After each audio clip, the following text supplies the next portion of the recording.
Kananga Yesu Yoleyo Nelakanga Ofana pembeni ya papa Okata makambo nangai. Bonjour. Ça va, est-ce que vous allez bien? Est-ce que nous pouvons balancer le main s'il vous plaît? Que le Seigneur vous bénisse. Merci. Voilà, je suis encore dans la joie d'être parmi vous ce matin. Amen. Je me souviens depuis la dernière fois que j'ai pris la parole, ça date de longtemps. Presque 3 mois ou 4 mois. Et c'est aujourd'hui encore, je suis devant vous pour prendre la parole. Alors, vous savez, nous allons commencer un enseignement aujourd'hui. Que le Seigneur nous aide. L'enseignement tout simplement que je vais commencer aujourd'hui, bien aimé le Seigneur. Sachez une chose. Tout genre des enseignements, c'est pour nous aider à nous édifier. Amen. Tous les enseignements que nous donnons, nous ne ramenons pas l'église pour aller voir un homme. Mais tout simplement pour que l'église fixe les regards vers le Seigneur. Pourquoi? Parce que nous savons que, à bientôt, si tu es membre de cette assemblée, sache que le Seigneur ne va pas tarder, il va venir. Alors si le Seigneur ne vient pas aujourd'hui, il y a aussi une façon que le Seigneur a prévu, que les gens peuvent aller à sa rencontre, que vous connaissez, c'est aussi la mort. Et lorsque nous voyons la mort frapper la porte d'une maison de quelqu'un, à ce moment-là, nous sommes dans la tristesse. Pourquoi? Parce qu'il y a ce que nous appelons la séparation du corps physique. Mais il y a un verset dans Ésaïe qui dit que les justes sont enlevés et nul ne prend garde. Donc ça veut tout simplement dire que pour nous qui écoutons l'évangile, nous sommes dans la joie lorsque nous écoutons la parole parce que nous disons que nous nous préparons chaque jour, chaque moment, chaque heure. Nous savons que le Seigneur peut venir.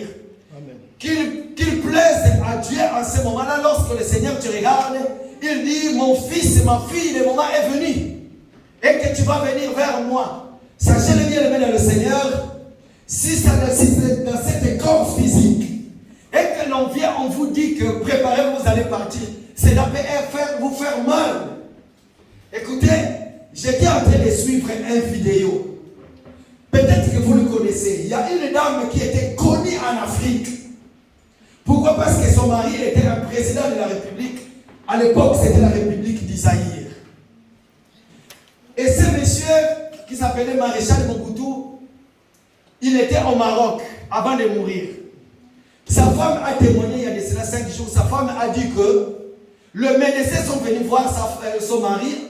Ils ont dit au Maréchal Mobutu, préparez-vous, dans 3 jours, vous allez mourir. Parce que nous ne pouvons plus rien faire. Et il n'a rien dit, il est resté calme. Les gens se disaient, mais il a compris le message ou pas? Il y a l'autre monsieur qui était là, il a lui dit, Maréchal, prépare-vous, le médecin, on dit que dans 3 jours, vous allez mourir. Mais il n'a rien dit.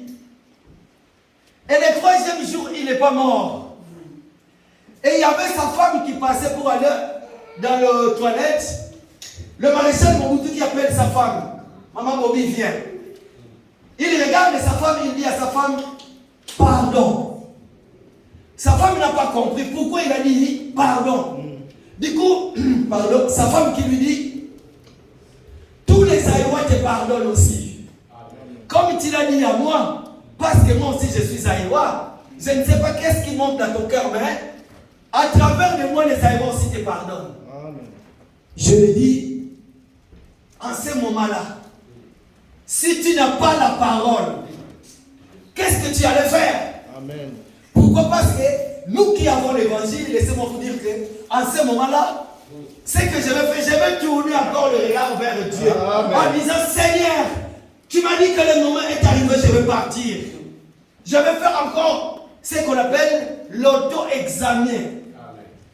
Je vais témoigner, je vais vous donner un petit témoignage qui me concerne.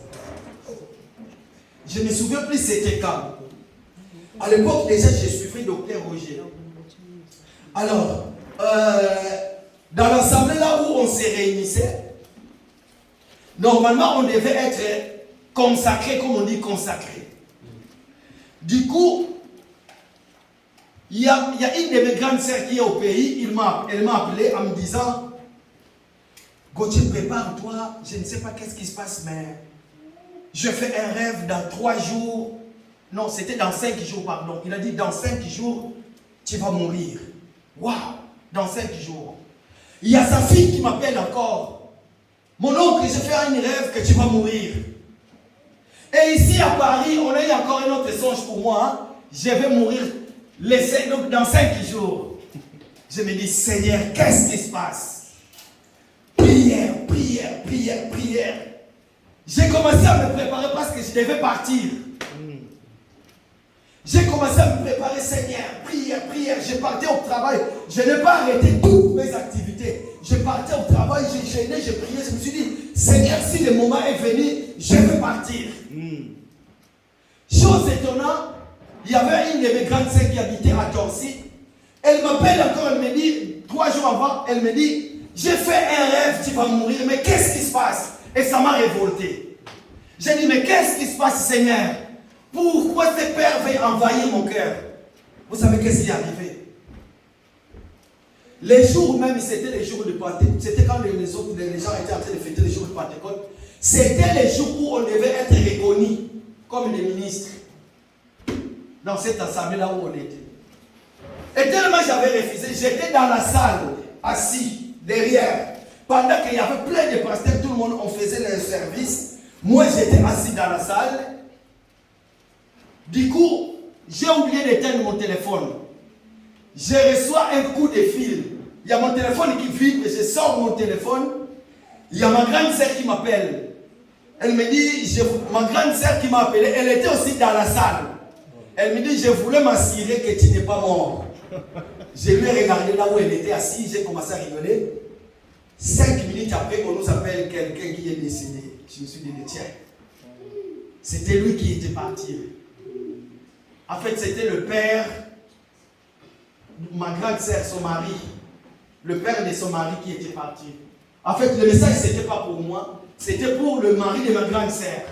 Son père est parti. Mais écoutez, j'ai commencé à réfléchir. Mais Seigneur, pourquoi tous ces rêves pour moi? Alors, qu'est-ce que je voulais dire par là? Nous, tel que nous sommes la bien-aimée dans le Seigneur, qu'il plaise à Dieu que le jour de son avènement, lorsque le Seigneur viendra, que tu sois enlevé. Ça sera aussi une bonne chose. Parce que la majorité des chrétiens ont peur de la mort.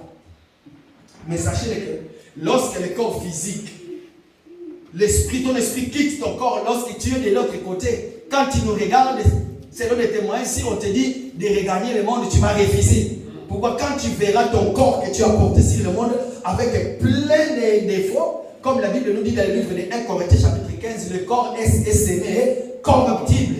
Et il est ressuscité incorruptibilité. Donc sachez qu'en ce moment-là, tu es dans la joie. Mais nous qui sommes restés, c'est nous, la peur et la tristesse nous envahissent.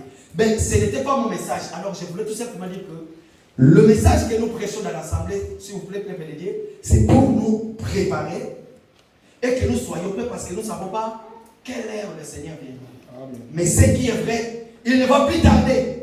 Il va arriver. Voilà.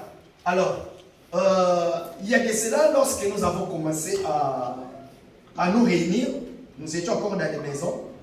Donc, ça veut dire qu'il y a de cela 4 ans passés. 4 ans passés, oui. Ça fait dire 4 ans passés que j'ai préparé ces messages. Normalement, je devais les partager. Ça fait 4 ans passés. Je me souviens, nous avons fait une émission sur Facebook avec Frère Gloire. Donc, si vous allez sur YouTube, vous tapez le thème que je vais prêcher aujourd'hui. Vous allez voir ça. Je l'ai déjà parlé il y a de cela, c'était sur les réseaux sociaux, il y a de cela 4 ans passés. Mais le Seigneur a fait grâce que je puisse commencer aujourd'hui. Et puis, nous allons voir là où nous allons terminer. Pourquoi? Parce que nous avons compris que le Seigneur veut tout prix nous utiliser dans beaucoup de choses. Alors, le thème de ce matin, je l'ai intitulé, je l'ai pris le grand livre dans la Bible. Le thème, ça veut tout simplement dire que la béatitude. La béatitude. Est-ce que Frère Papi peut nous aider? Est-ce que Frère Papi peut avancer sur nous? C'est la béatitude. Nous allons lire dans le livre de Matthieu. Nous allons lire 2 textes. Matthieu chapitre 5, pardon. À partir du 1er jusqu'à 3e verset. Et puis Luc, chapitre 6, verset 20. Matthieu 5, verset 1er. Jusqu'au 3e, et puis Luc 6, 20. Voyant la foule, Jésus monta sur la montagne, et après qu'il ne fut assis, ses disciples s'approchèrent de lui. Puis, ayant ouvert la bouche, il les enseigna et dit: Heureux les pauvres en esprit, car le royaume des cieux est à eux. Luc 6, 20, je lis au nom du Seigneur. Alors Jésus, levant les yeux sur ses disciples, dit: Heureux vous qui êtes pauvres, car le royaume de Dieu est à vous. Amen. Amen. Voilà. En fait, le thème s'appelle le béatitude, hein, parce qu'il y en aura beaucoup. Hein, je l'ai mis au pluriel, les béatitudes, mais c'est la béatitude. Alors, déjà, comprenez, chaque chose que je vais dire ici, je l'ai trouvé dans la Bible. Chaque explication que je vais donner, je l'ai trouvé dans la Bible. Parce que nous ne sommes pas de ces gens. Tu prends un verset de la Bible, tu prends un thème et tu vas voir la Rousse ou le dictionnaire Robert pour trouver la définition du mot. Donc ça veut tout simplement dire que nous, chaque définition, nous le trouvons dans la Bible. Pourquoi? Parce que nous disons que chaque chose que le Seigneur a prévu, chaque chose que le Seigneur a dit, l'explication se trouve dans la Bible. Amen. Alors, dorénavant, je vais essayer un peu de parler de quoi, qu'est-ce que veut dire la béatitude. En fait, la béatitude, ça veut tout simplement dire que la félicité dont les élus jouissent dans les cieux. Ouais? La félicité dont les élus jouissent dans les cieux. Donc déjà, juste la signification du mot, ça veut tout simplement dire que le Seigneur n'était pas en train de parler des choses terrestres, mais il s'agissait des choses célestes. Pendant que je vais parler, je vais tout simplement dire à l'église, sachez-le que nous sommes en train de parler des choses célestes et non terrestres. Pourquoi? Parce que tout ce qui est terrestre, ce sont des choses partielles. Mais tout ce qui est des choses, ce qui est céleste, ce sont des choses qui durent longtemps, qui n'a pas de fin. N'est-ce pas? Donc, sachez-le qu'aujourd'hui, je suis venu parler des choses célestes. Alors, question. Je voulais poser une question. Avant de poser cette question,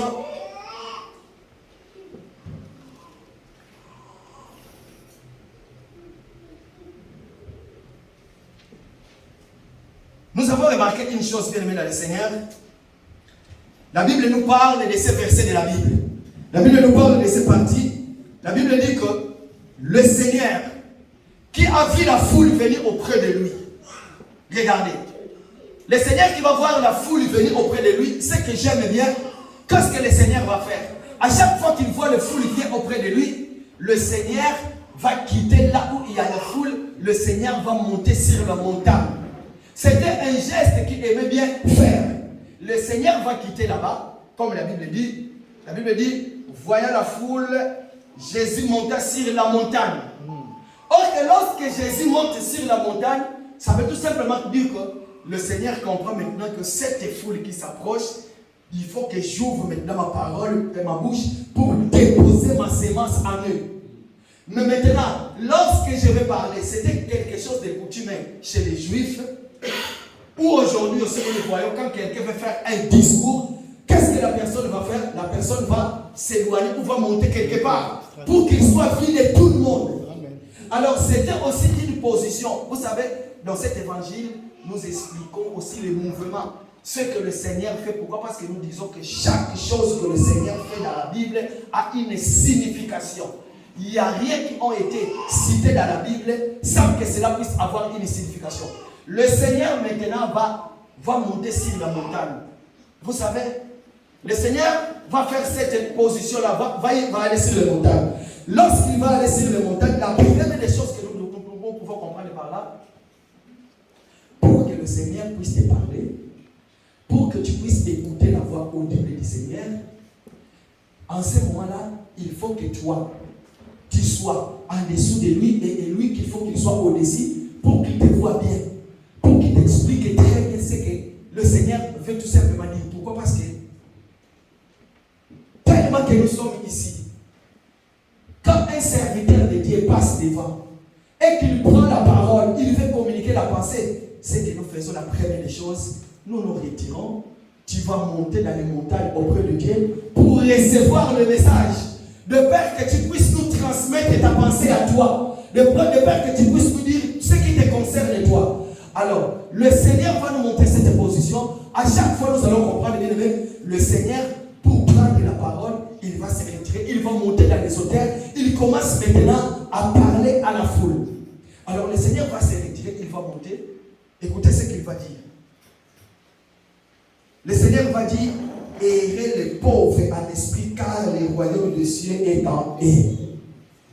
Je me suis posé la question en disant, qui est pauvre?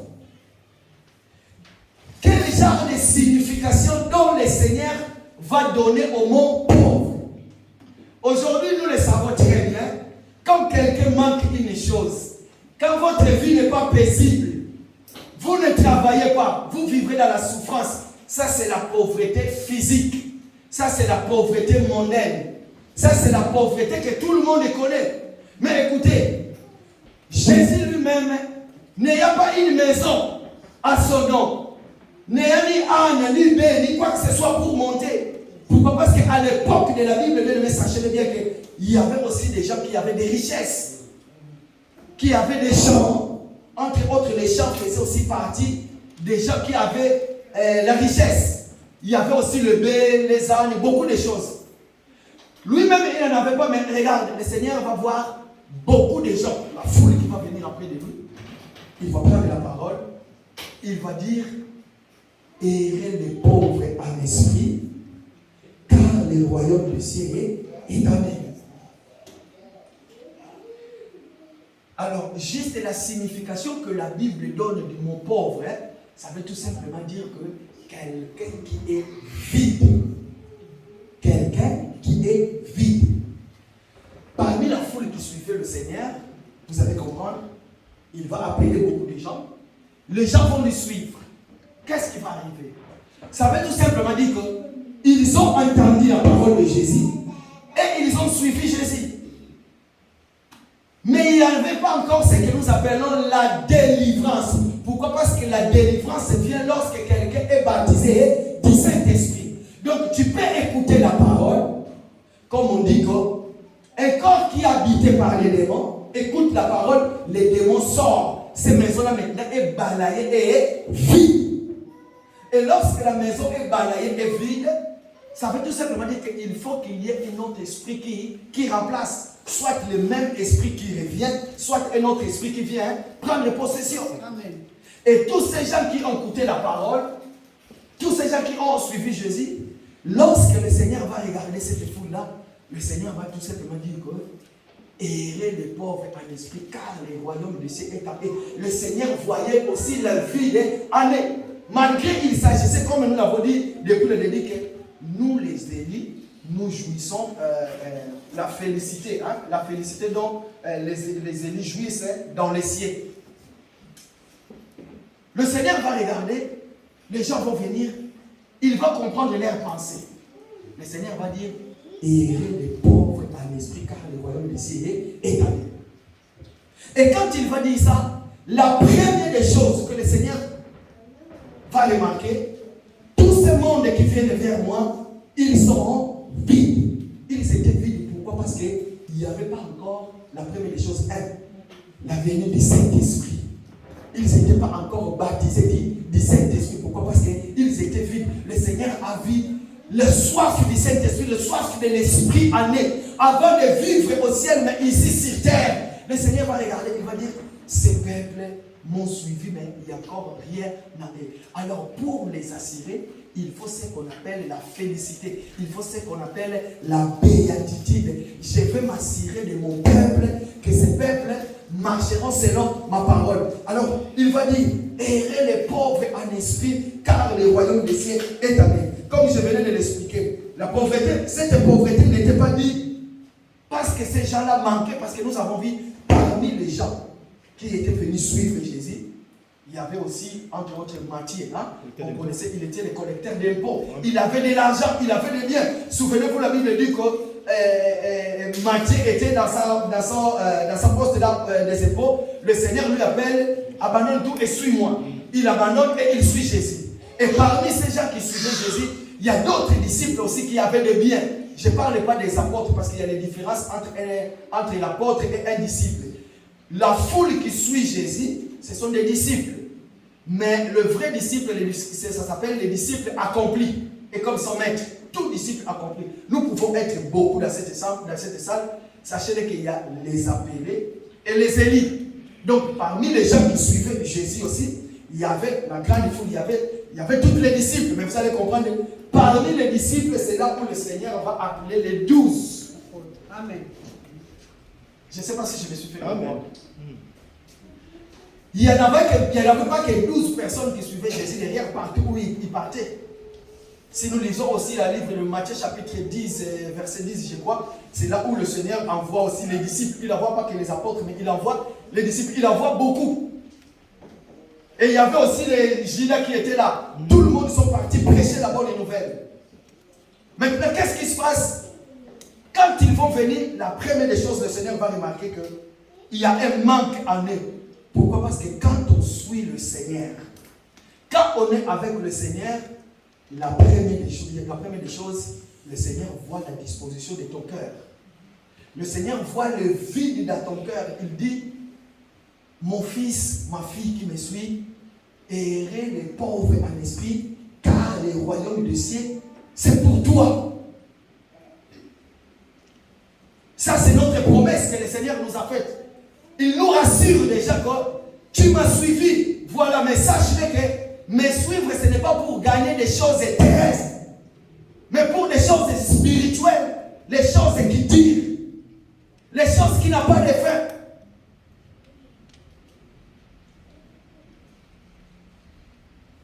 Mais par contre, il y a une chose.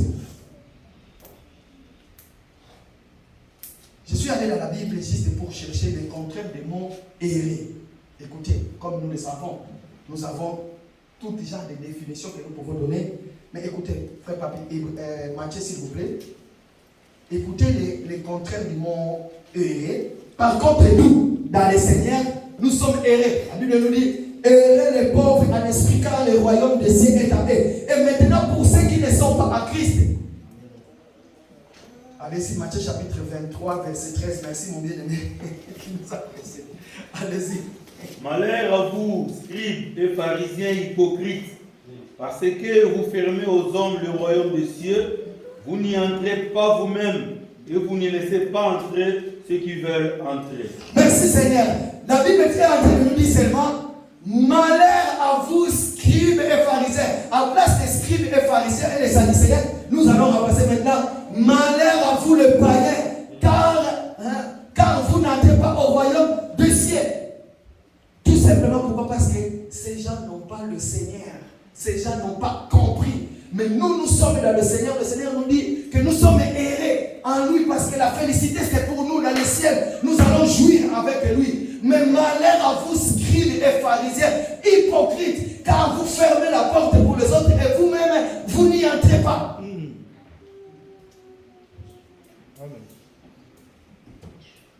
Bien-aimé, comme j'aime bien le faire, assemblée, regardez-moi très bien. Est-ce que vous pouvez me regarder très bien, s'il vous plaît? Fixez-moi le regard. J'ai une question que je vais poser. Est-ce que parmi nous, ce matin, il y a des pauvres en esprit? Non. Est-ce que parmi nous, ce matin, il y a des pauvres en esprit? Les pauvres en esprit, balancez vos mains, s'il vous plaît. Les pauvres en esprit. Frère Éloge, à balancer sa main. Bien, le messager est que lorsque le Seigneur a dit cela, le Saint-Esprit n'était pas encore venu. Ils étaient des pauvres en esprit. Amen. Amen. Pourquoi? Parce que le Seigneur voyait la disposition de leur cœur. Il dit, errez les pauvres en esprit. Pourquoi? Parce que je ne peux pas vous laisser comme ça là. Vous avez besoin de quelque chose, le consolateur. Amen. Amen. Mais par contre, vous les scribes, malheur à vous scribes et pharisiens, hypocrites. Parce que les choses célestes ne vous concernent pas.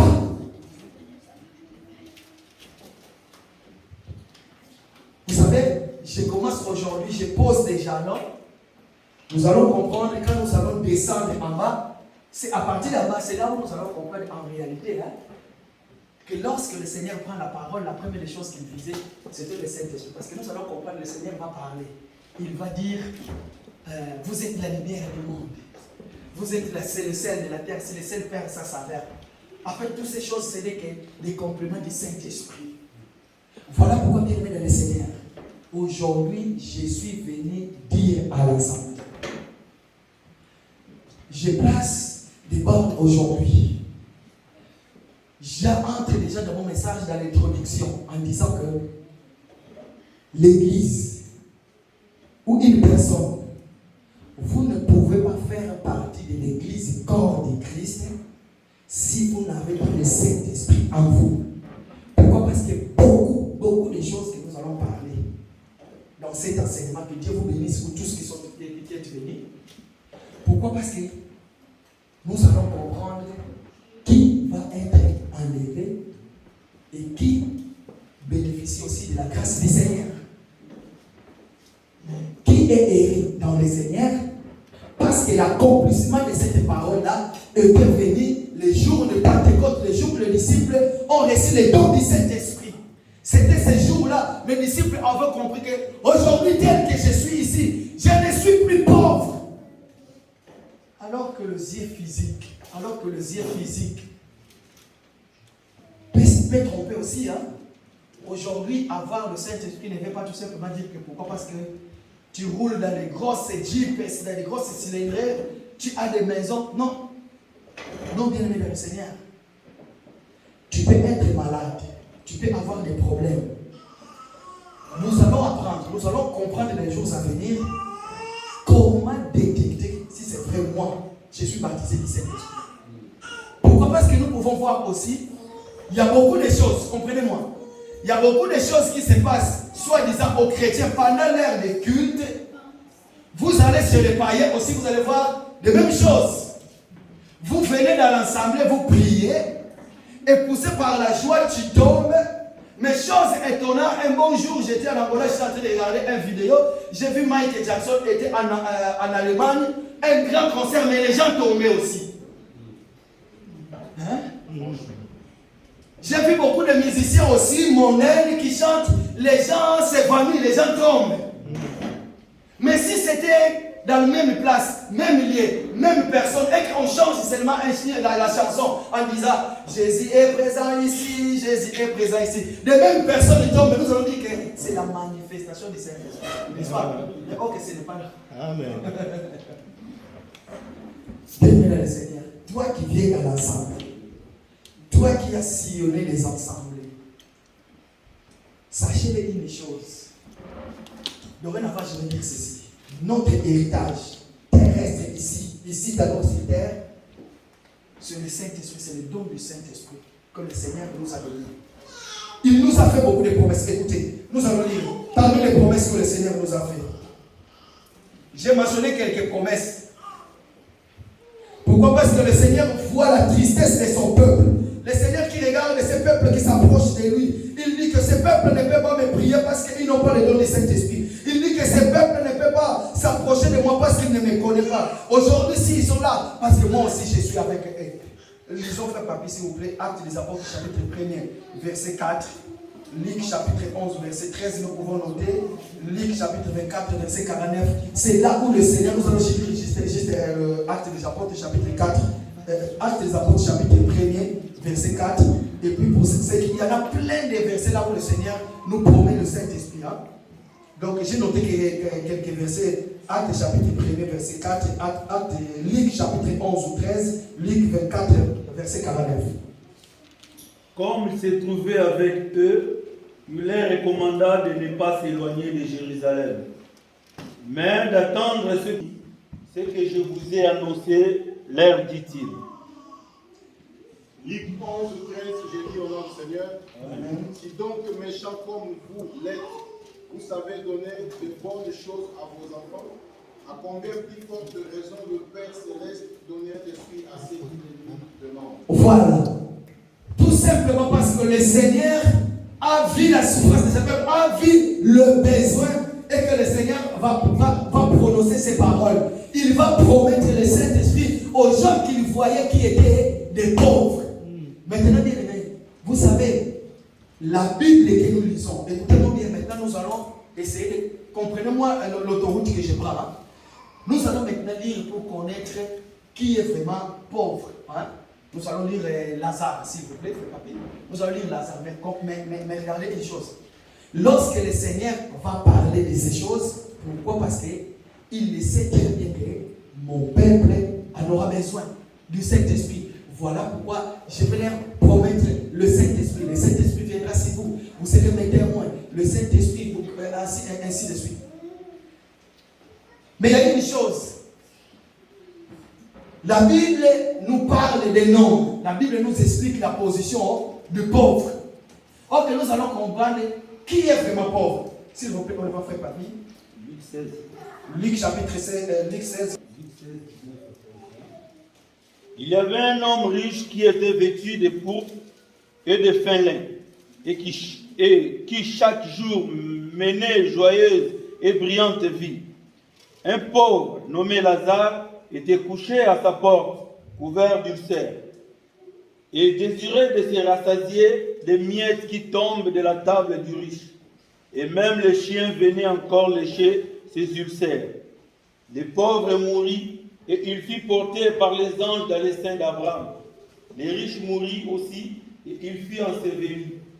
Dans les séjours des morts, il leva les yeux, et tandis qu'ils étaient en proie au tourment, il vit de loin Abraham et Lazare à son sein.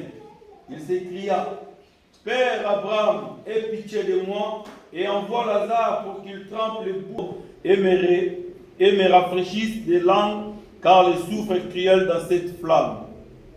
Car je souffre cruellement dans cette flamme. Abraham répondit: Mon enfant, souviens-toi que tu as reçu tes biens pendant ta vie, et que Lazare a eu le mot pendant la sienne. Maintenant, il est ici consolé, et toi, tu souffres. 26. D'ailleurs, il y a entre nous et vous grand abîme, afin que ceux qui voudraient passer d'ici vers vous, ou de là vers nous, ne puissent le faire. Le riche dit: Je t'ai pris donc, Père Abraham, d'envoyer Lazare dans la maison de mon père, car j'ai 5 frères. C'est pour qu'il leur atteste ces choses, afin qu'ils ne viennent pas aussi dans ce lieu de tourment. 29.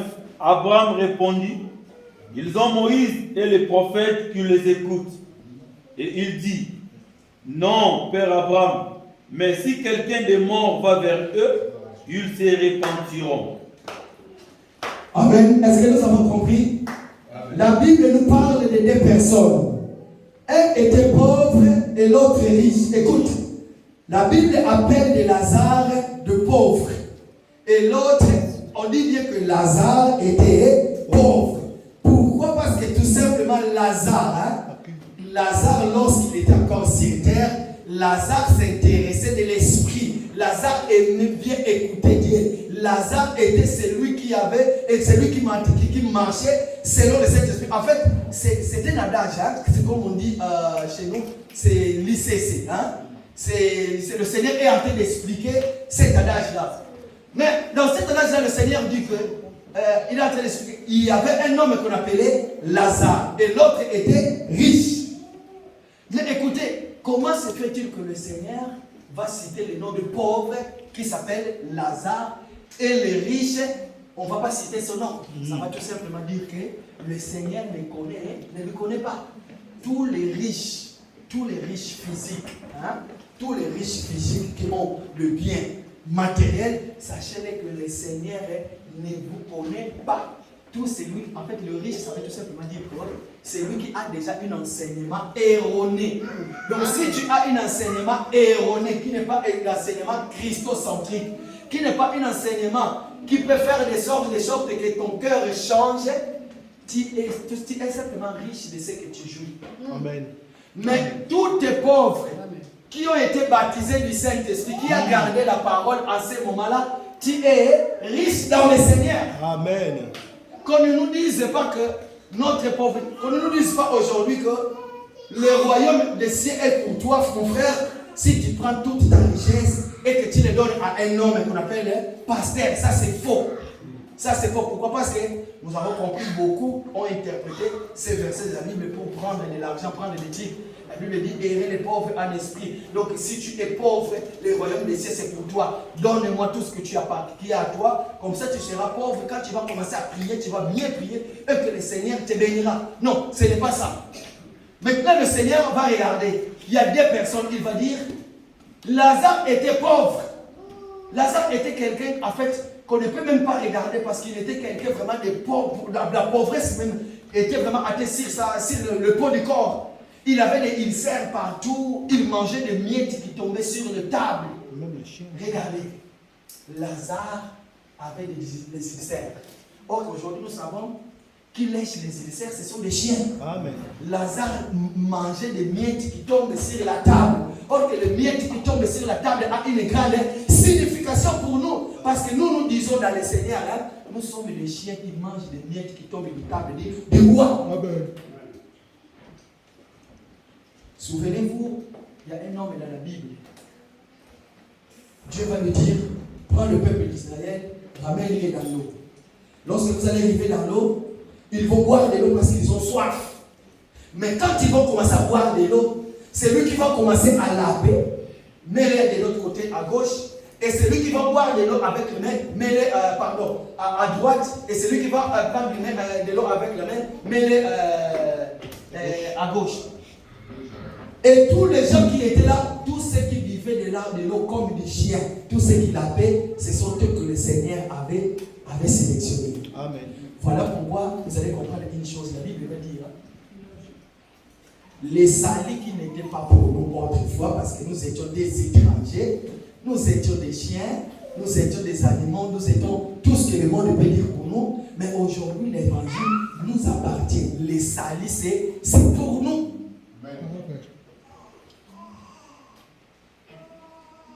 Mais dans la vie physique, lorsque le Seigneur parle de cet adage, nous allons comprendre que Lazare était vraiment dans la souffrance. Et cette souffrance-là était comme ça dans les gens. Vous pouvez voir par rapport à l'histoire. Mais il y a une chose, le Seigneur, lorsque Lazare va quitter, va aller de l'autre côté, et lorsque l'homme est riche aussi, va aller de l'autre côté, c'est par là que nous allons comprendre l'homme riche jouissait de tout ce qui était sur la table.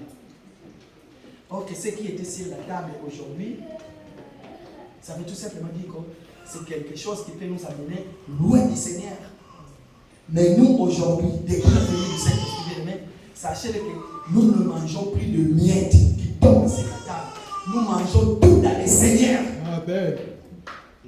Pourquoi? Parce que le Seigneur est déjà venu. Il a déchiré le table. Il nous a donné sa parole qui est lui-même. Le Seigneur n'est pas une miette. Amen. Mais le Seigneur, c'est une parole accomplie que nous mangeons aujourd'hui. Amen. L'agneau tout entier. Amen. Mais si nous mangeons l'agneau tout entier. Amen. Voilà pourquoi bien aimé le Seigneur. Matthieu chapitre 23, la Bible dit: malheur à vous, pharisiens et sadducéens. Vous aimez bien prendre les places dans les festins, le premier rang. Vous aimez bien, vous lisez Moïse, vous liez les fardeaux pour les autres, mais vous ne voulez pas remuer du doigt. Ça veut tout simplement dire que le peuple de ces moments-là était rassasié de Moïse. Tellement ils avaient la richesse de Moïse qu'ils ne voulaient pas devenir pauvres, parce que le royaume des cieux était pour les pauvres et non pour les gens qui étaient déjà riches. Mais nous, tellement que nous n'avons pas participé sur la table de Moïse, nous sommes venus derrière parce que nous étions de pauvres, nous avons bénéficié de la grâce. Voilà pourquoi aujourd'hui, bienvenue dans le Seigneur. Le dernier jour que je parlerai sur ce thème que j'ai commencé aujourd'hui, je poserai la question. Mais la question que je vais poser, je vais vous mettre déjà dans le mer. Est-ce que tu es pauvre en esprit ou tu ne l'es pas? Pourquoi? Parce que si tu es pauvre en esprit, je donnerai les indices qui vont nous pousser à comprendre qui il est et qui ne l'est pas. Et à ce moment-là, tout le monde nous pouvons frapper la poitrine en disant: moi, je ne suis pas pauvre en esprit. Mais par rapport aux indices que nous allons prendre dans la Bible, par rapport à ce que nous allons apprendre, tu vas te dire, est-ce que moi, je suis riche ou je suis pauvre? Est-ce que j'ai le Saint-Esprit ou je ne l'ai pas? Que le Seigneur bénisse sa parole. Amen. Nous sommes debout.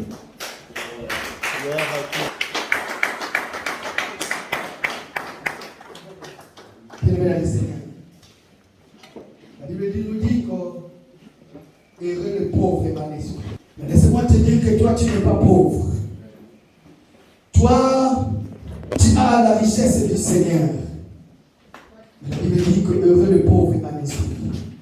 Commence à réfléchir maintenant. Est-ce que moi, je suis vraiment un enfant de Dieu? Est-ce que je suis vraiment celui que, aujourd'hui, si le Seigneur vient me chercher, je peux me retrouver à la position de riche ou à la position de cet homme? On appelle encore pauvre juste pour nous situer. Mais il n'était plus pauvre parce que tous ceux qui sont dans le Seigneur ne sont plus des pauvres. Voilà pourquoi tu vas réfléchir. Élève ta voix là où tu es prié. Éternel, merci encore pour cet enseignement, Seigneur. Merci encore, Papa, car tu veux me ramener à comprendre ce que tu as mis à moi, Seigneur mon Dieu. C'est une richesse, Seigneur mon Dieu. Papa, tu as permis, Seigneur mon Dieu, je pousse encore. Regarde bien ton cœur. Oui, Seigneur mon Dieu. Regarde bien ta vie à toi. Est-ce que je suis vraiment pauvre ou je suis riche?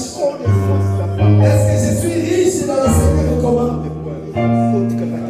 Est-ce que ma vie à moi correspond aux paroles de Dieu? Parce que le Seigneur nous aime. Est-ce que tel que je suis là, je peux lever ma voix moi pour dire Seigneur, merci pour le don de cet esprit que tu m'as donné. Est-ce que tel que je suis là, je suis l'escrivain que Dieu peut utiliser. Je suis le vase utile dans la maison du Seigneur. Oh Jésus.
Seigneur, dans tout ce que je suis, dans tout ce que j'ai,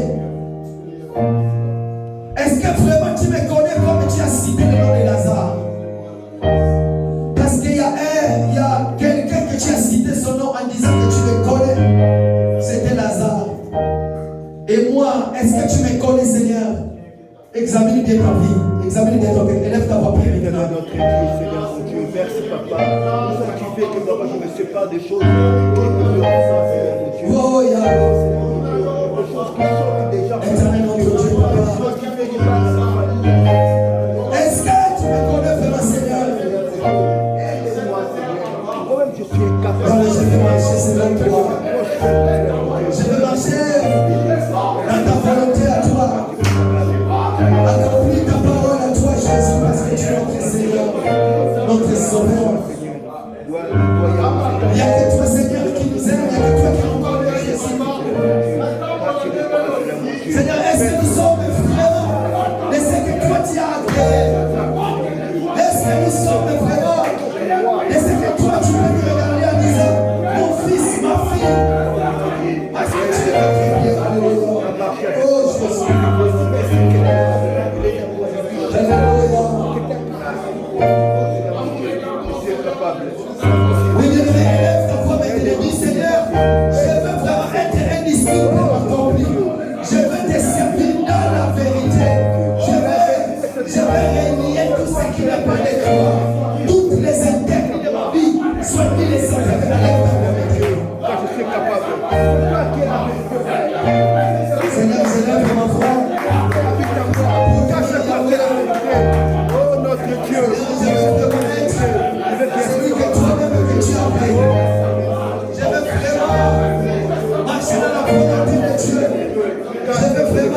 ce que toi tu veux.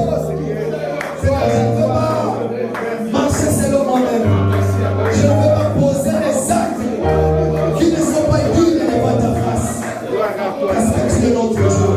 Il n'y a que Seigneur et toi qui nous connais mieux que nous-mêmes, Jésus. Il n'y a que toi qui nous dirige. Il n'y a que toi qui nous conduit. Parce que tu es notre espoir, notre sauveur.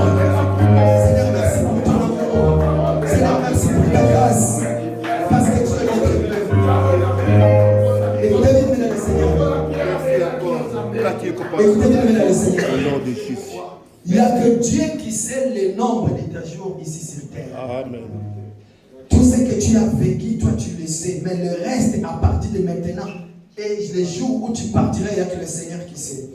Voilà pourquoi tu vas prier, tu vas dire, Seigneur, je vais rester attaché à toi. Je vais rester fidèle à toi. Le reste de mes jours sur terre, Seigneur, je vais vraiment vivre ta main puissante dans ma vie. Parce que si j'ai le don du Saint-Esprit, le maladie ne peut rien contre ma vie, contre moi. Les souffrances ne peuvent rien contre moi. Tout ce qui n'est pas de toi ne peut rien contre moi. Voilà pourquoi je vais rester fidèle à toi. Je vais marcher avec toi au nom puissant de Jésus. Prions l'Éternel. Oh, éternel notre Dieu, Seigneur, merci, Seigneur.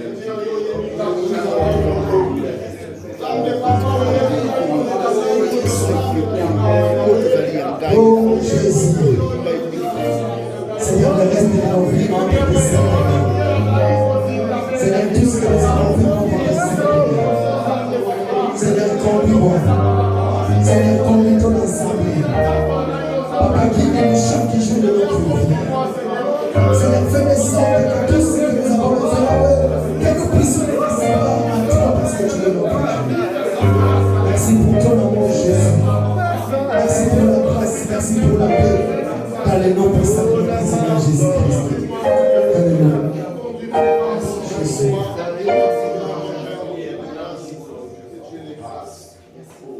Tendre Père, nous te disons merci pour la journée d'aujourd'hui. Toi, tu étais avec nous depuis le lit.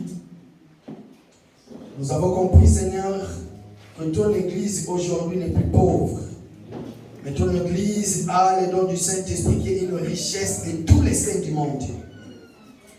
Et que dans la vie d'aujourd'hui, Seigneur, tu nous as donné le Saint-Esprit. Et que le monde se joie de nos cœurs parce que dans les jours à venir, lorsque nous te verrons tel que tu es, nous vivrons à l'éternité. Là où il n'y aura plus de grincement de dents ni de douleurs. Seigneur, ma prière est que toute personne qui a participé à cette réunion de prière ce matin, à partir de maintenant et en rentrant chez nous, Seigneur, que ta main puissante nous accompagne aujourd'hui. Que ta main puissante ne s'éloigne pas de nous. Seigneur, parle-nous à chaque fois que nous voulons nous détourner de ton chemin. Parle-nous à chaque fois que nous voulons poser des actes qui ne sont pas dignes devant ta face. Parle-nous parce que toi tu es notre Dieu, tu parles tantôt d'une manière ou d'une autre. Tout ce qui n'est pas de toi, Seigneur, soit ni l'essence. Yahweh, ma prière de ce matin, toute personne qui est dans cette salle, Jésus, tu connais la souffrance, tu connais les projets de nos cœurs, tu sais de quoi nous en avons besoin. Seigneur, que nous puissions bénéficier de tout ce qui est mieux pour nous dans cette vie, afin que nous marchions avec toi sans problème. Seigneur, enlève toutes les souffrances et tous les problèmes qui nous dérangent.